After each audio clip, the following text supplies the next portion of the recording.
Hello प्यारे साथियों, जय हिंद। क्या हाल चाल है आप सभी लोग का। आशा करते हैं कि आप सभी लोग स्वस्थ होंगे। प्यारे साथियों, आज के इस वीडियो में हम सभी लोग विज्ञान के कुछ और महत्वपूर्ण प्रश्नों को हल करने वाले हैं। यह सभी प्रश्न आपके एग्जाम की दृष्टि से बहुत ही महत्वपूर्ण हैं। तो चलिए देखते हैं। पहला सवाल कहता क्या है कि चंद्रमा के पृष्ठ पर अंतरिक्ष यात्री एक दूसरे से बात क्यों नहीं कर सकते। यानी चंद्रमा की सतह पर व्यक्ति यानी अंतरिक्ष यात्री एक दूसरे से क्यों नहीं बात कर सकते।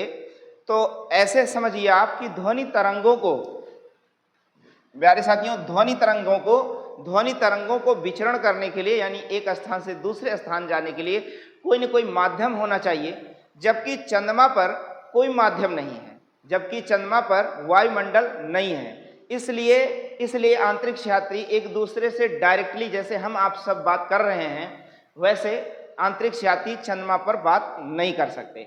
अब आयोग के माध्यम से सवाल का उत्तर क्या दिया गया है, तो ध्यान दीजिए। क्योंकि ध्वनि तरंगों का अवशोषण हो जाता है, क्योंकि ध्वनि तरंगे निर्वात में आगे नहीं बढ़ सकती। आयोग ने कहा भैया ध्वनि तरंगे निर्वात में आगे नहीं बढ़ सकती। चंद्रमा पर अंतरिक्ष यात्री आपस में एक दूसरे से बात नहीं कर सकते। सवाल का उत्तर होगा क्या, बी होगा। अगला सवाल है प्यारे साथियों, कहता है, देखिए सवाल नहीं, आप समझ लीजिए। ध्वनि तरंगे कितने प्रकार की होती हैं, तो 4 प्रकार की। ध्वनि तरंगे कितने प्रकार की होती हैं, 4 प्रकार की। एक है अपश्रव्य ध्वनियां, जो 20 हर्ट्ज आवृत्ति से भी कम होती हैं, जिसे हमारे कान यानी मनुष्य के कान को सुनाई नहीं देती। ये सभी ध्वनियां जानवरों को बहुत तेजी से सुनाई देती हैं। आपने देखा होगा कभी कभी जब भूकंप आने को होता है तो गांव के कुत्ते या गली के कुत्ते दौड़ने लगते हैं, भौंकने लगते हैं और आदि सारी चीजें, बहुत कम से कम आवाज को भी वे भांप लेते हैं। तो यानी ये 20 हर्ट्ज से भी कम आवृत्ति की ध्वनियां होती हैं, अपश्रव्य ध्वनियां।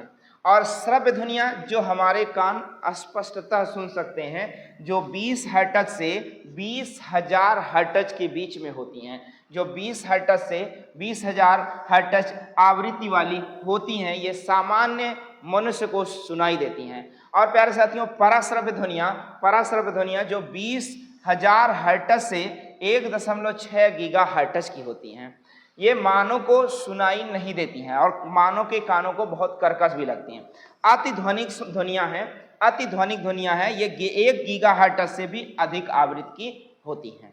आगे आप देखेंगे, आगे कहता है कि बताइए डेसिबल को किस रूप में परिभाषित किया जाता है। क्या है प्यारे साथियों, कह रहा डेसिबल को किस रूप में परिभाषित किया जाता है। डेसिबल को किस रूप में, तो डेसिबल ध्वनि मापन की एक इकाई है, यानी ध्वनि की शक्ति का अनुमान लगाया जाता है। इससे ध्वनि की शक्ति का अनुपात बताता है, या ध्वनि की शक्ति के बारे में बताता है, या ध्वनि मापक यंत्र है। क्या आप कहेंगे, ध्वनि मापक यंत्र है। अगला देखेंगे आप, कह रहा ध्वनि के स्रोत की तीव्रता। क्या प्यारे साथियों, कह रहा ध्वनि के स्रोत की तीव्रता।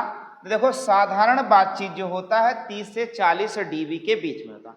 जो हम आप सभी बातचीत कर रहे हैं वो 30 से 40 डीबी के बीच में होता है। और जोर जोर से बातचीत, जो झगड़ा लड़ाई मारपीट होता है प्यारे साथियों, वो किस डीबी के बीच होता है, तो 50 से 60 डीबी के बीच होता है। ट्रैक्टर और ट्रक के जो आवाज आते हैं, ट्रैक्टर और ट्रक यानी बस के जो आवाज होते हैं, वो 90 से 100 डीबी के बीच में होता है प्यारे साथियों। अगर ऑर्केस्ट्रा से जो ध्वनि उत्पन्न होती है वो 100 डीबी के बीच होती है। और विद्युत मोटर जो होता है वो लगभग 110 डीबी के बीच आवाज करता है। आगे देखेंगे, अगला कहता है आपका कि ध्वनि तीव्रता, कहता है प्यारे साथियों कि ध्वनि तीव्रता की डेसिबल में वह अधिकतम सीमा जिससे ऊपर व्यक्ति सुन नहीं सकता। तो प्यारे साथियों 95, 90, 70 और 50, तो 90 डीबी 90 डेसिबल से ऊपर मनुष्य के कान सुन नहीं सकते हैं प्यारे साथियों। अगला सवाल आपका है, कहता है, देखिए कहता है निम्नलिखित में से किस पदार्थ में ध्वनि का वेग महत्तम होता है। कह रहा किस पदार्थ में ध्वनि का वेग महत्तम होता है, यानी सबसे ज्यादा होता है ध्वनि का वेग। तो वायु, लोहा, तांबा और ग्रेनाइट। तो ग्रेनाइट में सबसे ज्यादा ध्वनि का वेग होता है। ध्वनि का वेग ग्रेनाइट में सबसे ज्यादा होता है। अब देखिए कह रहा है वायु में ध्वनि का वेग कितना होता है प्यारे साथियों, तो वायु में ध्वनि का वेग 330 होता है प्यारे साथियों। वायु में ध्वनि का वेग कितना 330 मीटर पर सेकंड होता है। लोहा में 5950 मीटर पर सेकंड होता है। तांबा में 4700 मीटर पर सेकंड होता है और ग्रेनाइट में 6000 मीटर प्रति सेकंड होता है।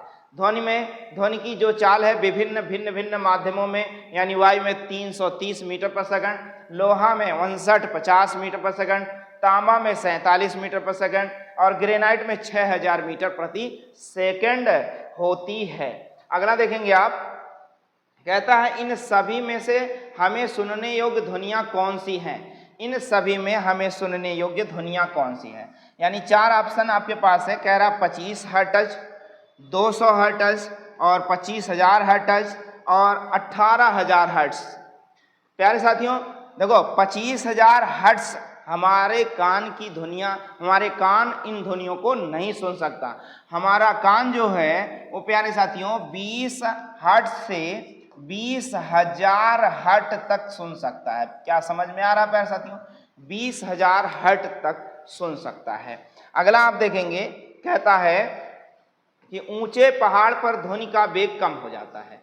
कहाँ? ऊंचे पहाड़ पर ध्वनि का वेग कम हो जाता है। तो ध्यान दीजिए, ऊंचे पहाड़ों पर ध्वनि का वेग कम हो जाता है क्योंकि वायु शीतलित होती है और वायु दाब कम होता है, वायु कम घना होता है, वायु गतिमान होता है। तो प्यारे साथियों वायु शीतलित होता है, वहां पर वायु ठंडी होती है।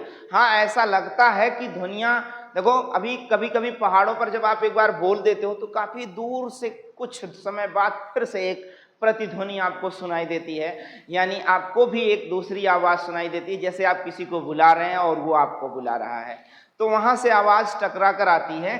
ध्यान रहे, पहाड़ पर ध्वनि का वेग क्या होता है? कम होता है, क्योंकि वहां वायु शीतलक होती है। अभी इस कमरे में आप आवाज करिए तो बगल से तुरंत आपको आवाज का सुनाई दे देगा, लेकिन पहाड़ों पर कुछ देर बाद आपको सुनाई देता है। अगला देखेंगे तो वायु शीतलक है ना, ठीक है। कह रहा जब ध्वनि तरंगे चलती हैं तो अपने साथ क्या लेकर चलती हैं। प्यारे साथियों जब ध्वनि तरंगे चलती हैं तो ये अपने साथ क्या लेकर चलती हैं। तो ध्यान रहे, जब ध्वनि तरंगे चलती हैं तो अपने साथ ऊर्जा लेकर चलती हैं। क्या लेकर चलती हैं? अपने साथ ऊर्जा लेकर चलती हैं। अगला आपका है, कह रहा ध्वनि तरंगों द्वारा प्रतिध्वनि उत्पन्न होने का कारण क्या है। ध्वनि तरंगों द्वारा प्रतिध्वनि उत्पन्न होने, ध्वनि तरंगों के द्वारा प्रतिध्वनि उत्पन्न होने का कारण क्या है प्यारे साथियों।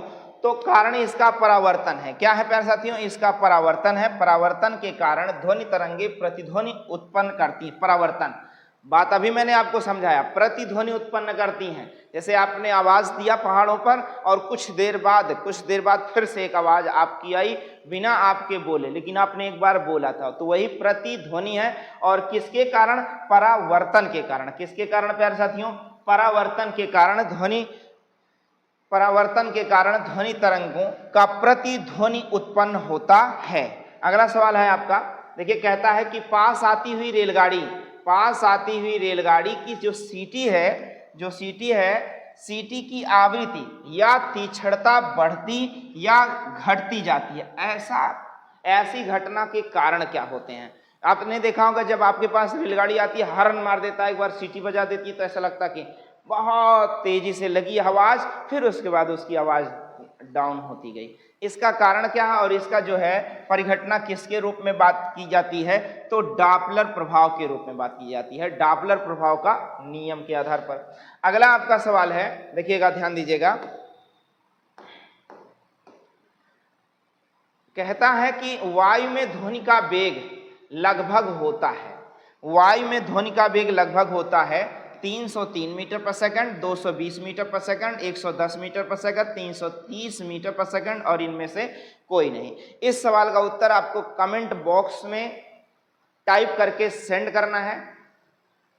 आपने अभी इसके बारे में पूरा पढ़ा कि निर्वात में यानी वायु में ध्वनि का वेग कितना होता है। तो आप इस सवाल का उत्तर कमेंट बॉक्स में जरूर सेंड करेंगे।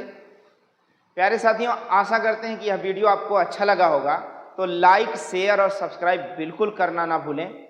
और ध्यान रहे बेल आइकन यानी घंटा जरूर दबा दें ताकि हमारे अगले वीडियो का नोटिफिकेशन आप तक समय से पहुंच जाए। मिलते हैं आपसे अगले वीडियो में, तब तक के लिए जय हिंद।